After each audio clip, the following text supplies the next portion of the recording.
मेरी मातावां बहना ने भी एक बात कहना चाहूंगी कि अब की बारी 1000 रुपया में कोनी तुलनो। वे 1000 रुपया आज आवे ना काल आवे। जिको वोट मांगन आवे तो इन्हें कहना है कि एक हाथ में 36,000 रुपया और दूसरा हाथ में वोट लिया। आ बात है कहनी है मेरे साथ मिलके। तो बहुत बहुत धन्यवाद है जी, इतो समय निकालियो। और मेरी अपील आई है कि जिया 2022 में थे मेरो पूरा मान सम्मान बनायो, 40,000 वोटा थारा आशीर्वाद मैंने मिली। तो अब भी आपा राणा जी ने अच्छी वोटा जे 40 लागली बाकी तो 60,000 प्लस वोटा थे बल्लुआना मुंह बना कड़ा के दोगा। ये बात को आश्वासन दोनों हाथ खड़ा करके दो। अब की बार राणा गुरमीत सिंह सोढी, राणा गुरमीत सिंह सोढी, भजनलाल जी शर्मा, भजनलाल जी शर्मा। बहुत बहुत धन्यवाद जी। सत श्री अकाल, राम राम।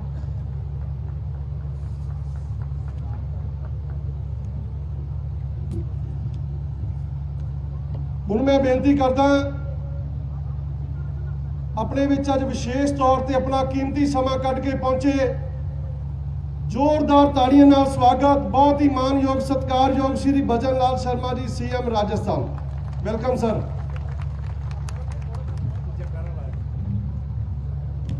बोले सोनिहाल।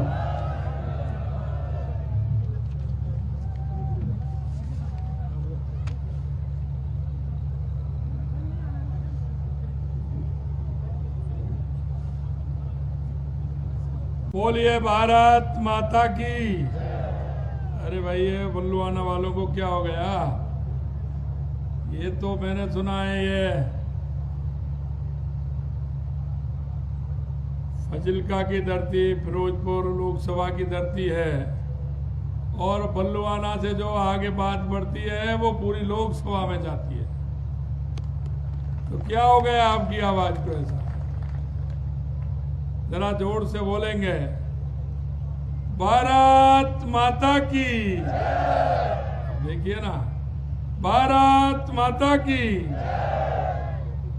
जय जय श्री राम, जय जय श्री राम।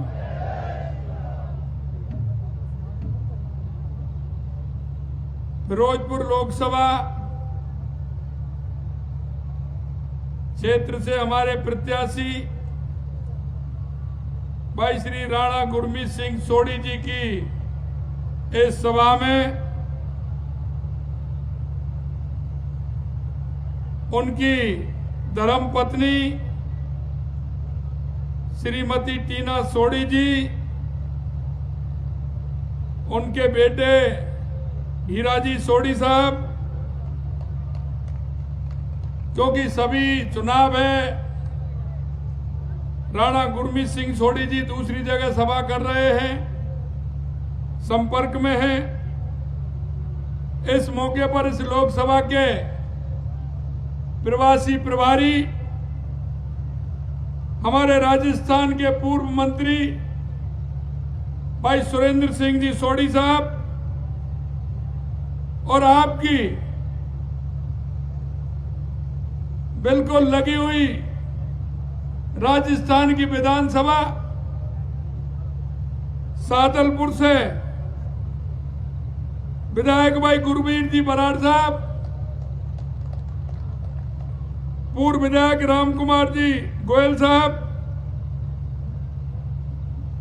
गंगानगर के पूर्व सांसद शंकर जी पन्नू साहब, यहां के जिला अध्यक्ष काका कंबोज जी, लोकसभा के समन्वयक विष्णु भगवान डेलू जी, और यहाँ की जो प्रत्याशी जो अभी अभी उनका उद्बोधन सुना, ऐसी हमारी बहन श्रीमती वंदना सागवान जी, अखिल भारतीय बिश्नोई महासभा के अध्यक्ष भाई देवेंद्र बुढ़िया जी,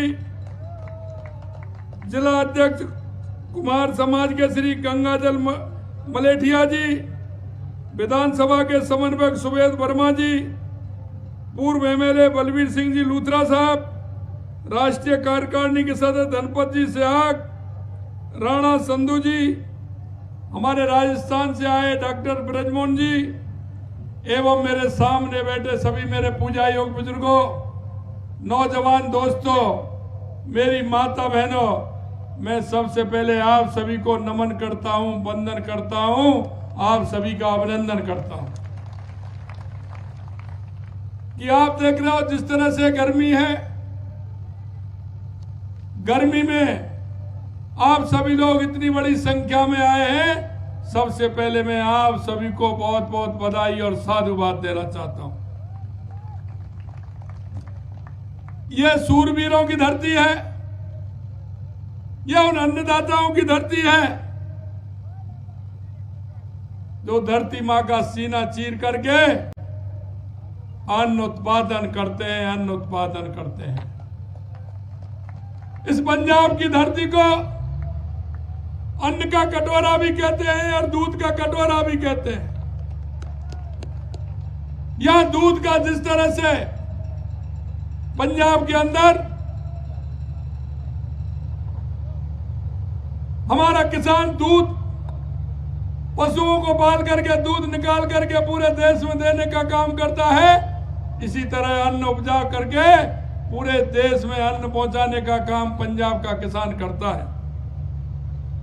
यह सतलुज नदी के तट पर आजादी के महान सेनानी शहीद भगत सिंह, शहीद राजगुरु और सुखदेव की अंतिम विश्राम स्थली भी है। मित्रों, मैं कहना चाहता हूं, इस पंजाब का योगदान देश की आजादी में और देश की आजादी से पहले बहुत बड़ा योगदान रहा है। इस सनातन को बचाने के लिए, हमारी संस्कृति को आगे बढ़ाने के लिए इस पंजाब की भूमिका बहुत बड़ा योगदान है। और मैं आपसे कहना चाहता हूं मेरे भाई और बहनों, इन पंजाब के इन सूरवीरों ने इस मां भारती के लिए अपने आप को न्यौछावर कर दिया। हमारे उन पूर्वजों ने इसलिए न्यौछावर किया कि आने वाली जो हमारी संतति होगी, आने वाली हमारी जो संतानें होंगी, वो सुखी रहे, समृद्ध रहे और ठीक प्रकार से वो रह पाए। क्योंकि आपने देखा हजारों सालों की गुलामी, हजारों सालों की गुलामी के बाद देश को आजादी मिली थी। कभी इस देश में हुड़ आए, कुषाण आए, कभी इस्लाम आया तो कभी अंग्रेज आए, लेकिन मैं कहना चाहता हूं कि इस पंजाब के धरती ने सभी से मुकाबला करते हुए उनके दांत खट्टे करने का काम किया था। मैं आपको थोड़ा सा पीछे ले जाना चाहता हूं मेरे भाई और बहनों। आपने देखा होगा कि 2014 से पहले इस देश की स्थिति क्या थी। अरे आपने तो भुगता है, मेरे पंजाब वालों ने तो भुगता है कि जिस तरह से आतंकवाद की स्थिति बनी हुई थी, किस तरह के आतंकवाद देश के अंदर था। और यही नहीं, आतंकवादी आते थे किसी शांत शहर में आकर के कहीं ना कहीं बम फोड़ करके चले जाते थे, लोगों को परेशान करके चले जाते थे। भीड़ भाड़ वाले इलाके में, चाहे वो रेलवे स्टेशन हो, बस स्टैंड हो, बाजार हो। लेकिन मैं आपसे कहना चाहता हूं मेरे भाई और बहनों, 2014 के बाद कहीं आतंकी दिखे क्या आपको? कहीं पूरे देश में आतंकी दिखे क्या? अरे मेरी ये शांत धरती थी पंजाब की, इसको भी अशांत करने का काम यहाँ के सरकार ने, जो कांग्रेस की सरकार है, उस सरकार ने करने का काम किया था। आपने देखा होगा, आपने 2014 से पहले इस देश के अंदर भ्रष्टाचार भी देखे होंगे। क्या कितने बड़े भ्रष्टाचार होते थे? एक भ्रष्टाचार होता था, उसके बाद दूसरा भ्रष्टाचार उससे बड़ा होता था, तीसरा भ्रष्टाचार उससे भी बड़ा होता था और चौथा भ्रष्टाचार भी उससे बड़ा होता था। क्या स्थिति बन गई थी? अरे हमारे उन पूर्वजों ने देश की आजादी के लिए अपने आप को आहुत कर दिया। क्या आतंकवाद, भ्रष्टाचार और नक्सलवाद के लिए किया था क्या? मैं आपसे यही पूछना चाहता हूं मेरे भाई और बहनों, 2014 के बाद क्या आपको भ्रष्टाचार, नक्सलवाद, आतंकवाद नजर आया क्या? मैं आपसे पूछना चाहता हूं कहीं नजर आया क्या? मैं आपसे यही कहना चाहता हूं मेरे भाई और बहनों, 2014 के बाद देश की स्थिति बदली है। देश के यशस्वी प्रधानमंत्री नरेंद्र मोदी जी के नेतृत्व में जिस तरह से देश के अंदर गरीब कल्याण की योजनाएं हो, चाहे हमारे विकास की योजनाएं हो, चाहे सीमा सुरक्षित हो या दुनिया में बढ़ता हुआ भारत का गौरव हो, वो आपके सामने है। आप देख रहे हैं यहां की जो सरकार है, आम आदमी पार्टी की सरकार, वो अन्ना हजारी जी के आंदोलन में इस कांग्रेस के भ्रष्टाचार को लेकर के आई थी। उन्होंने भ्रष्टाचार मिटाने की कसम खाई थी रामलीला मैदान के अंदर। आप देख रहे हैं, आपने देखा होगा दिल्ली के अंदर भ्रष्टाचारी